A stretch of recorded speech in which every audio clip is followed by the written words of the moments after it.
소개 좀 해주십시오. 저는 부천에 상주하고 있는 간판은 국사신당 점 잘 보는 집으로 간판을 걸고 있는 박보살입니다. 오늘은 다른 게 아니라 지금 유튜브 보면 뭐 2020년 운세, 뭐 집안에 들어오면 좋은 물건, 나쁜 물건 이렇게 있다고 유튜브가 많이 나오는데, 오늘은 제 소개를 하려고 합니다. 제가 무당이 된 사연은 손님들이 대부분 많이 궁금해 하셔요. 무당이 된 사연을. 네, 제가 간단하게 이렇게 얘기를 했는데, 오늘 여러분께 제가 간단하게 그 무당이 된 사연을 알려드리려고 하는데요.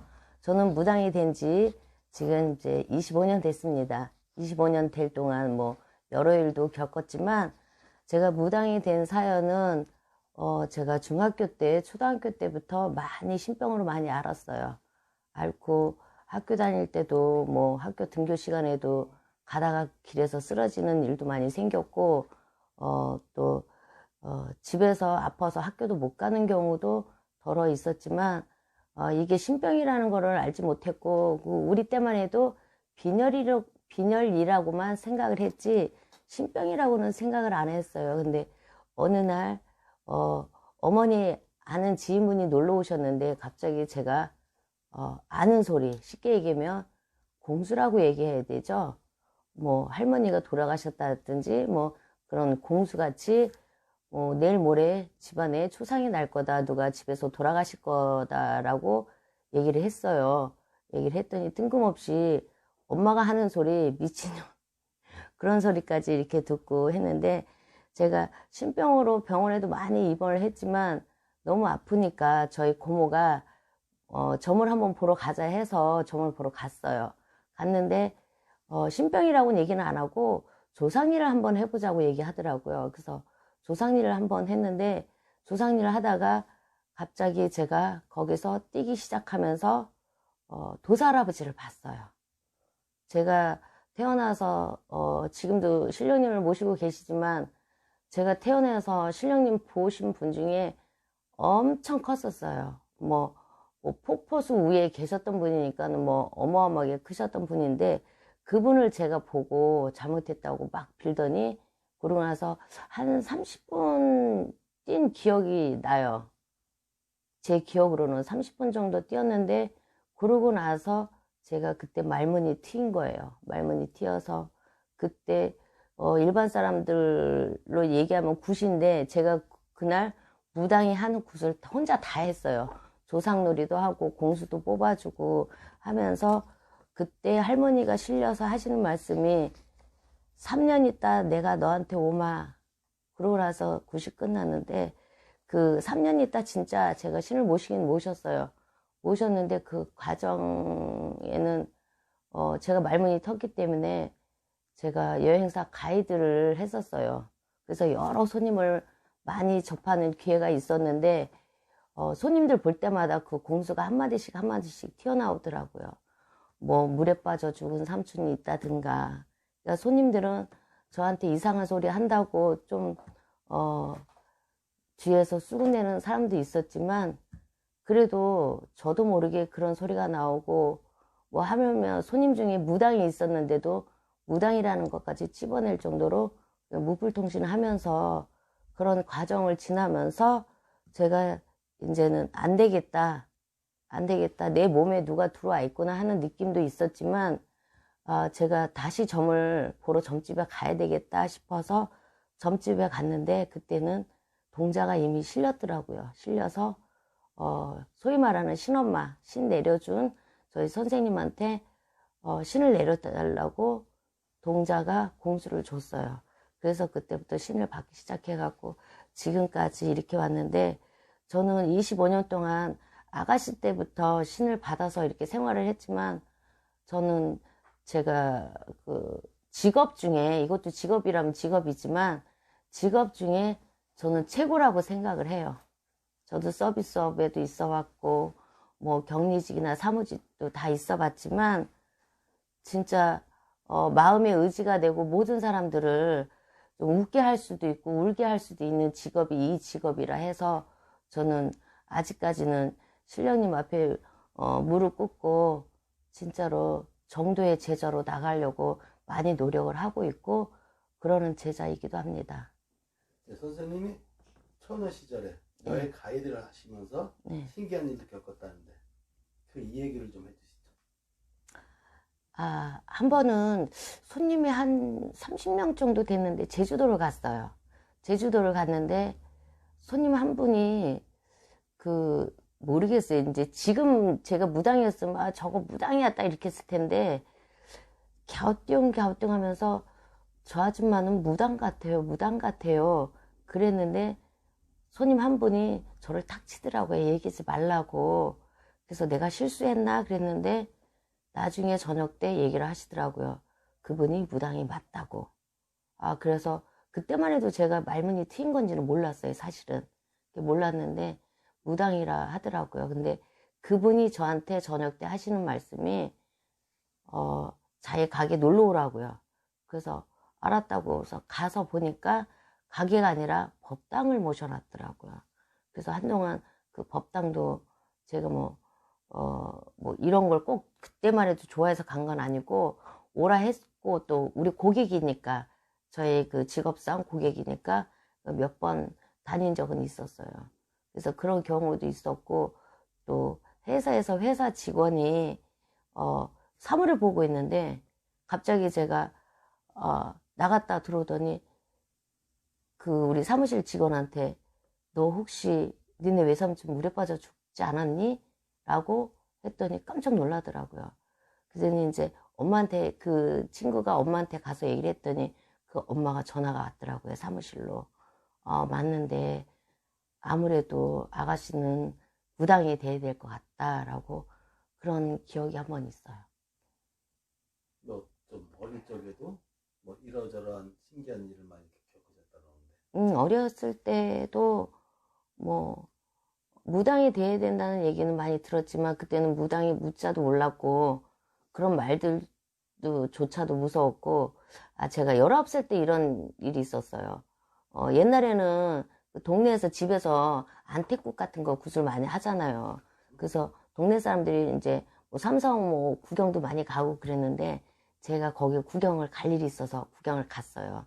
근데 그때 당시에 그분이 처녀보살이라고 했는데 그분이 그러더라고요. 저한테 30살 넘기도 전에 너는 보살이 돼 있을 거다 라고 얘기를 하시더라고요. 그래서 보살이 뭐예요? 했더니 그건 나중에 알게 될 것이다 라고 했는데 세월이 지나고 보니까 그 말이 맞더라고요. 정확하게 맞고 또 어렸을 때 집안에서 낮잠 자고 학교 갔다 오면 왜 우리가 학교 갔다 오면 오후에 나릇나릇해서 집에서 잠을 자잖아요. 그러면은 잠을 자고 있으면은 집에서 그때 할아버지 외양간이 있었거든요. 외양간에 불이 나는 꿈을 꿨어요.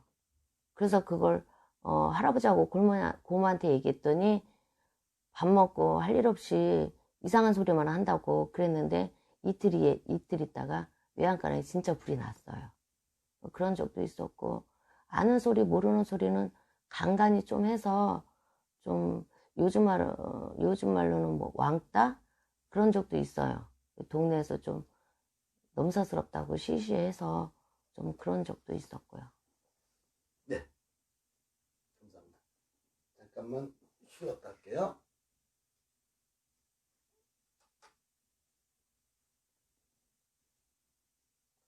지금 페이스북으로 고소라님, 최미영님 시청하고 계신데 선생님이 아까 말씀하신 것 중에서 신꽃을 받기 전에 네. 우울증이 왔다든가 어떤 신병 증세가 있었다는 걸 설명을 안 해주셔갖고 왜 신병 증세가 어떤 증세가 있었나 하고 그 다음에 첫 번째 손님이 어떤 손님이었던가 그 첫 손님에 대해서 한번 설명 좀 해주시겠어요? 잠깐만요. 자, 준비하고 들어갑니다. 예, 제가 무불통신을 먼저 하고 나서 그때부터 우울증이 오기 시작하더라고요. 우울하고 집 밖에 나가기 싫어하고 괜시리 가만히 있으면 혼자 많이 울기도 울고요. 그래서 내가 혹시 무슨 병에 걸렸나 이게 우울증인가 라고도 생각을 하고 했는데 제가 직장에 나가려면 화장을 하잖아요. 화장을 하려고 하면 내 몸에 누가 와 있는 느낌, 내 눈에 누가 다른 귀신이 있다든지 다른 사람이 있다는 그걸 인식이 되더라고요. 거울을 보면 내 눈이 무섭고 내 눈 안에 다른 눈이 나를 쳐다보고 있는 것 같은 그런 느낌도 있었고 많이 울었어요. 그래서 우울증이라고도 생각을 했었고요. 그리고 이제 그런 과정도 많았었고 또 이제 그 어렸을 때는 진짜 이상하게 저는 넘어지기도 많이 넘어져서 많이 깨졌어요. 무릎 같은 데도 깨지고 어렸을 때도 뭐 화상 흉터도 있어서 화상도 입었고 그게 지금에 와서는 보면 그게 신의 바람이라고 얘기하더라고요. 신의 바람이라고 얘기하고 그래서 뭐 신병으로 아팠을 때는 배가 남산만하게 불렀었어요. 그래서 혹시 이 내과 쪽에 무슨 뭐 암이라든가 뭐 그런 복수가 찼나 해가지고 병원 갔는데도 아무런 이상이 없다고 얘기하더라고요. 그리고 이제 머리가 많이 아프다든지 그래서 쓰러지고 소위 그 빈혈증 비슷하게 그렇게 많이 오더라고요. 신병으로. 그리고 머리가 아팠다, 뭐 다리가 아팠다, 뭐 예를 들어 토악질이 난다거나. 그래서 저는 아가씨 때 일요일 날 절대로 제가 집에서 쉬어본 적이 없어요. 거짓말 안 보태고. 예를 들어서 뭐 무슨 일 있어서 나가기 싫어서 일요일 날 아침에 늦게 일어나서 꾸물꾸물 대도 머리가 뽀개질 것 같이 아파서 집에서 있어 본 적이 없어요.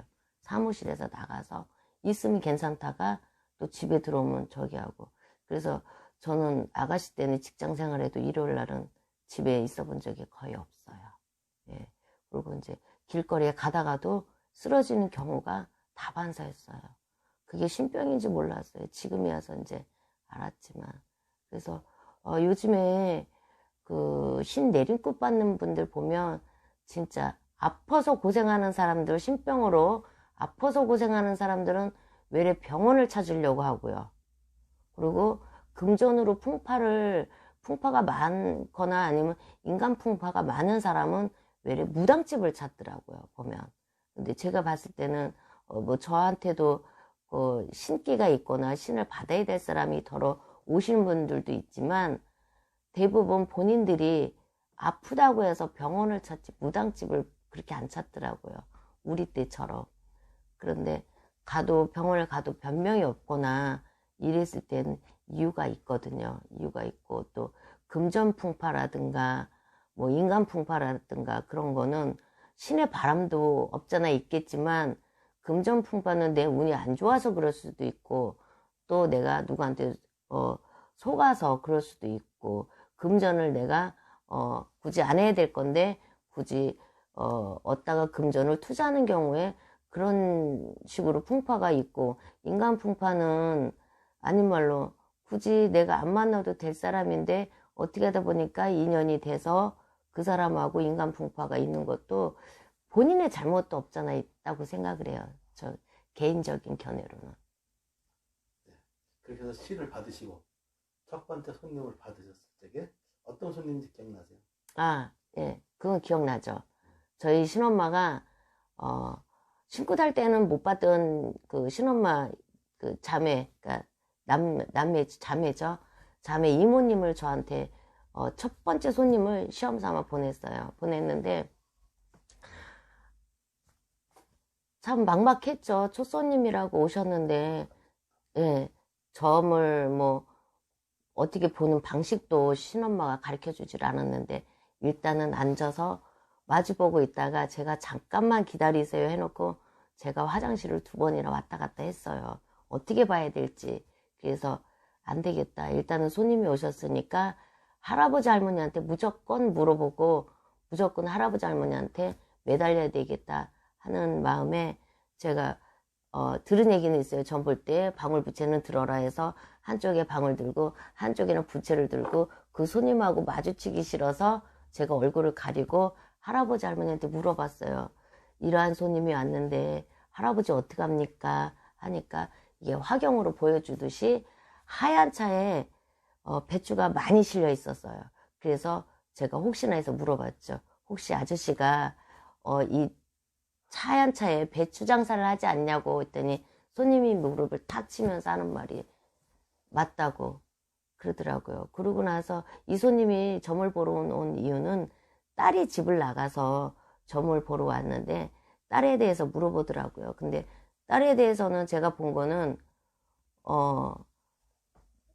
지금으로 말하면은 뭐 우리가 밥해 먹는 밥통이지만 옛날로 말하면은 가마솥 조그만 거, 가마솥 아주 조그만 게 보이더라고요. 그래서 그때 당시에 막막하게 가마솥만 보고서는 제가 어떻게 말을 할 수가 없어서 제 나름대로 혹시 주방에 밥 해먹는 밥솥 단지를 바꿨습니까? 했더니 그분이 하시는 말씀이 한 일주일 전에 밥통을 바꿨다고 그러더라고요. 그래서 그때부터 딱 나오는 말이 그럼 밥통 바꿔서 딸이 집을 나갔네. 동법이 나서 나갔네. 그랬더니 그러냐고. 그래서 그 점을 보고 신엄마가 오셨어요. 오셨는데 네 말이 맞다고 정확하게 잘 봤다고 말씀하시더라고요. 근데 뭐 여러 가지 신엄마가 저한테 3번은 테스트는 했어요. 좀 얘기하자면 조금 길고요. 그거는 3번을 테스트해서 그 통과를 다 했어요. 저도 놀랐어요. 아, 그래서 신은 있구나. 그래서 저도 그때부터 더 열심히 할아버지 할머니를 열심히 더 믿었죠. 네, 고맙습니다. 잠시 쉬었다 하겠습니다.